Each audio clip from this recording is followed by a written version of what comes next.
Today we'll be taking a look at Roadmaster's diode wiring as part of a complete flat tow setup for your 2016 Chevrolet Colorado.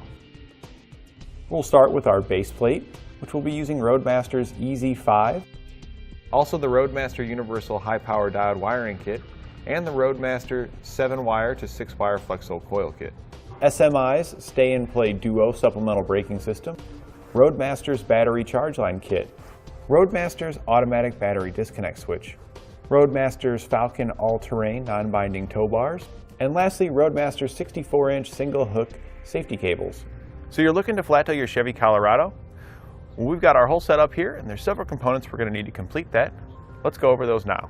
The first component you're going to need is your base plate. This is the interface that's going to allow your vehicle to be connected to your motorhome and pulled behind it. This base plate is easy to install. You do have to remove the fascia, but there is no drilling required. It replaces your factory tow hooks and is squeezed between the bumper beam. It's going to provide you an attachment point for your safety chains, as well as a place to hook up any Roadmaster tow bar. You can hook up other brands using adapters found here on our website. When not in use, the connection point for your tow bar is removable.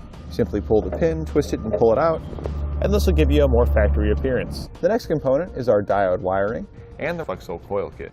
This wiring kit allows you to transfer signals from your motorhome through the cable down to our connector and to the lights at the back of our vehicle. Our diode wiring is going to connect into both our passenger and drive side taillight assemblies, intercepting the turn and taillight signals. As you can see here, we have our right turn signal, left turn signal, tail lamps, and brake lamps. The next component is our SMI Stay and Play Duo. That's an electric supplemental braking system. It uses signals from the motorhome as well as an inertia sensor to proportionally apply the brake pedal to assist with stopping. The operating unit located under the hood taps into the brake vacuum system and uses air pressure to apply the brake pedal.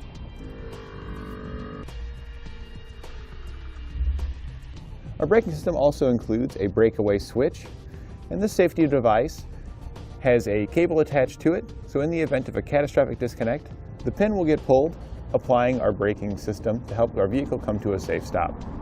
And when the braking system pulls the pedal, it'll illuminate the LED on the back side of our mirror. This way we know the system's working properly. And while this system is designed for a motorhome that has hydraulic brakes, if you have air brakes on your motorhome, you can get SMI's Air Force 1. It installs fairly similarly, but is designed to work with air brakes on your motorhome. For our Colorado, we'll also need a battery disconnect. This allows us to disconnect our battery from the vehicle with the touch of a button. Since our vehicle requires the battery to be disconnected when placed into tow mode, this way we can do it quickly and easily. Our wiring just connects to the battery and then to a switch that you'll mount inside your Colorado. And now when we press our button, it'll disconnect our battery. If you press it again, it'll reconnect our battery. We've also installed the battery charge line kit, and this will allow our motorhome to charge our battery as we're going down the road. And now even though our battery is disconnected, it is powering our braking system and a few other components. This way we can ensure when we get to our destination, our battery is going to be charged up and ready for us to start our adventure.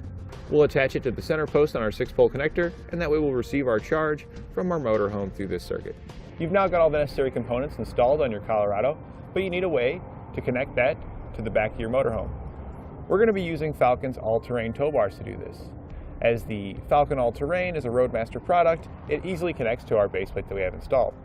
The quick connect arms on our base plate will easily attach to our Falcon's arms. We slide those down in the slot there. We take the large pin, slide it through both arms, line up the hole on the opposite side, and put the locking pin down in it, making sure to fold it over so it can't become disconnected. Our tow bars are non-binding. This is great because if you're parked on uneven terrain, it can be difficult to disconnect it from your base plate. You can simply pull the lever, and that'll allow the arms to free up, slide in and out, making it easy to get them disconnected. The only thing left is to route your safety cables. The nice thing about the all-terrain is that it has a channel on each arm to route your wiring and cables through. So we simply slid those through, made our connections at our base plate and on our motorhome side, making sure to cross your safety chain cables, hook up your wiring, which we've also ran through the other arm, So we have our 7-pole on our motorhome side and our 6-pole on our vehicle side, and then hook up our breakaway switch for our braking system. Depending on your RV, you may need a high-low adapter. You want to be towing as level as possible, and since our RV is so much higher than our vehicle where the base plate is, we are going to be using a 6-inch drop here to level that out. And now we can take a look at our Colorado as it's flat-towed behind our motorhome.